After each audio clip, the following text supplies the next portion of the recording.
Witajcie w kolejnym odcinku Poprzez wieki. Dziś przeniesiemy się do XVII wieku i porozmawiamy sobie o jednej z najbardziej zabójczych broni w tym okresie. Moim gościem jest Adrian Lesiczko z... Pospolite ruszenie szlachty ziemi krakowskiej spod Krakowa. Fantastycznie. A porozmawiamy sobie o... O muszkieterach. Dokładnie. Muszkietach. Porozmawiamy sobie bardzo o muszkiecie. W ogóle od kiedy, że tak powiem, używano muszkietu? A to nie jest takie proste tak naprawdę, żeby podać jakąś konkretną datę. Jedno z takich podstawowych, z takiego początku takiego masowego użycia muszkietów lądowych uważa się bitwę pod Pawią. To jest 1525 rok, gdzie wojska francuskie stanęły przeciwko wojskom habsburskim i tam ta broń została tak naprawdę użyta na dużą skalę, odegrała dużą rolę, no i faktycznie przyczyniła się do zwycięstwa. Także myślę, że ten moment można spokojnie uznać jako taki początek masowego użycia tej broni. Natomiast ta broń palna tak naprawdę pojawiła się już na pewno znacznie wcześniej. Natomiast tutaj mówimy o takim masowym wykorzystaniu tej broni w walce, gdzie odegrała bardzo, bardzo istotną rolę. Czyli mówisz, że to była skuteczna broń. A jak działał taki mechanizm spustowy właśnie muszkietu? Bo muszkiet ma dosyć specyficzny mechanizm spustowy, Państwo sobie zobaczą. Natomiast jak to wszystko działało? Jeśli chodzi o muszkiety, no to podstawowym zamkiem w tego typu broni był zamek lądowy. On tutaj ma smoka, w który wkładany był ląd.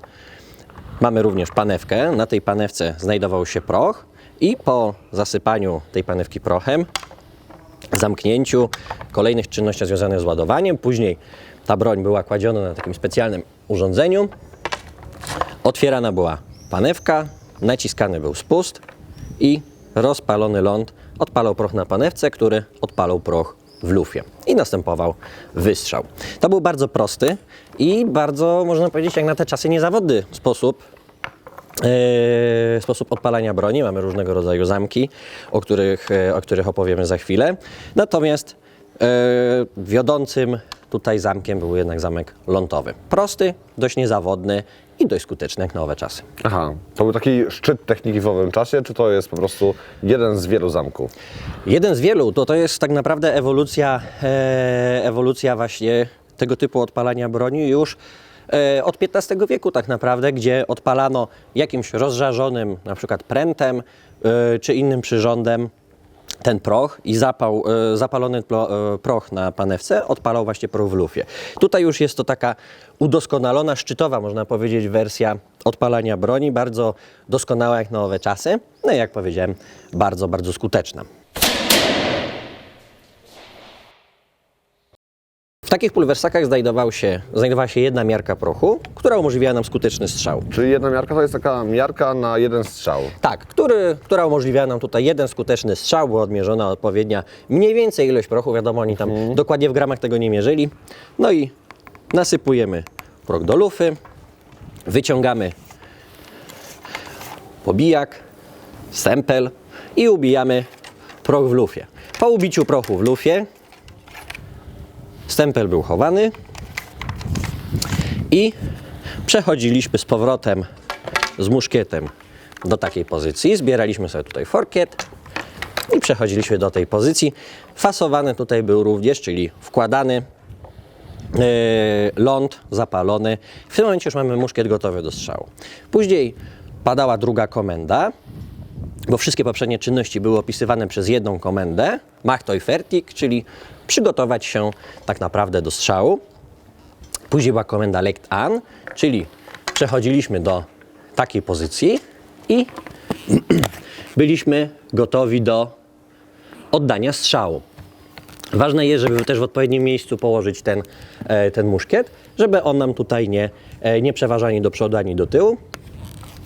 Później w polskiej rekonstrukcji mamy dodatkową komendę ze względów bezpieczeństwa do otwarcia panewki i później jest komenda Gib Feuer, czyli oddajemy strzał. Naciskamy spust, oddajemy strzał, zamykamy panewkę, ściągamy muszkiet z forkietu i przechodzimy do tej pozycji.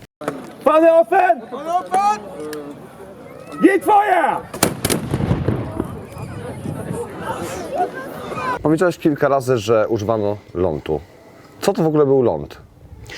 Ląd to tak naprawdę nic innego jak sznurek, odpowiednio spleciony, namoczony w końskim moczu, po to no, on leżąc w tym moczu po prostu po wyschnięciu nabierał takich bardziej palnych właściwości, osiągał wyższą temperaturę w momencie jak się go podpaliło, co pozwalało właśnie na odpalenie prochu na panewce. Tak jak mówiłem, jego się tutaj odpowiednio fasuje i on po naciśnięciu spustu pozwala odpalić nam proch na otwartej panewce. Ej, brzmi dosyć groźnie. Powiedz mi proszę, bo kilka razy już dzisiaj używaliśmy tego stwierdzenia i ty często mówiąc o komendach, że stajesz tak, mówisz po niemiecku, dobrze mówię? Tak, To czemu właśnie komendy były w języku niemieckim, a nie w polskim? No bo jesteśmy w Polsce, proszę Państwa, jesteśmy w ogóle na zamku w Janowcu, jesteśmy w Polsce, a czemu komendy były po niemiecku? język niemiecki w wojskowości XVII-wiecznej był bardzo popularny.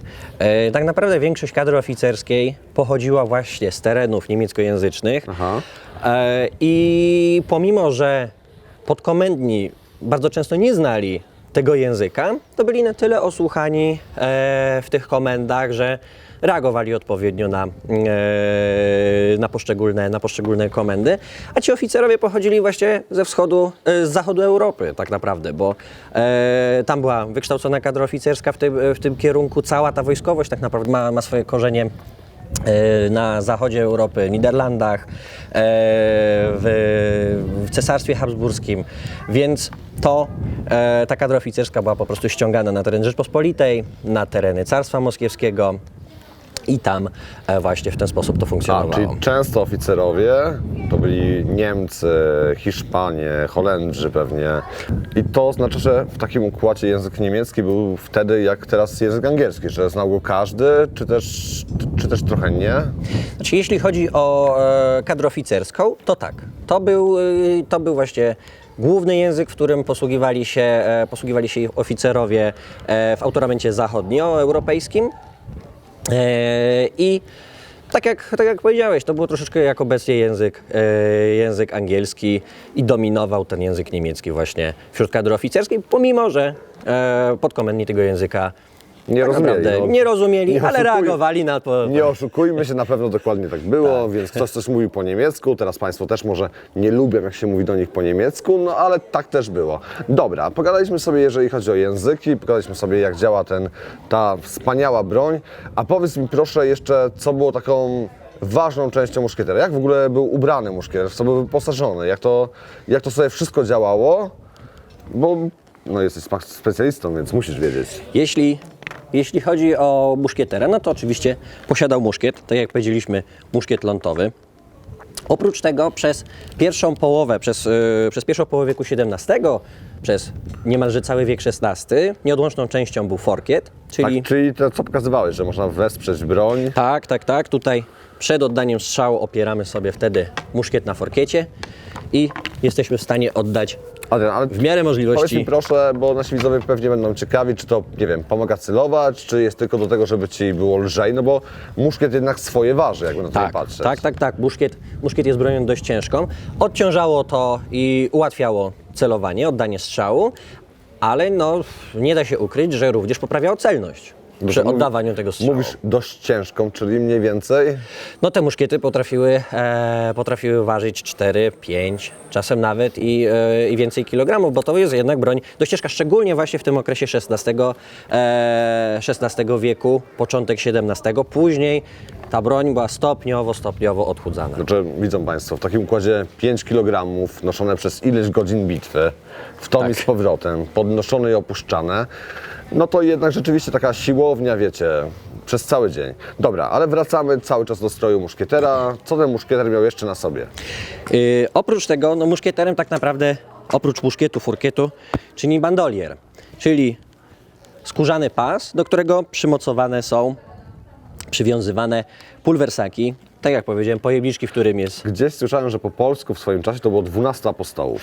Mówi się, często tak się przyjęło, że to są apostołowie, natomiast jeśli chodzi o ilość tych pulwersaków, była bardzo różna. Od 10 do nawet 16, w zależności, można znaleźć bardzo różne egzemplarze z bardzo różną ilością po prostu tych pojemniczków. Czyli nie jest tak, że miał być 12, odbierałeś jakąś serię i każdy miał po 12 strzałów. Nie, raczej nie, a nawet jeśli gdzieś była...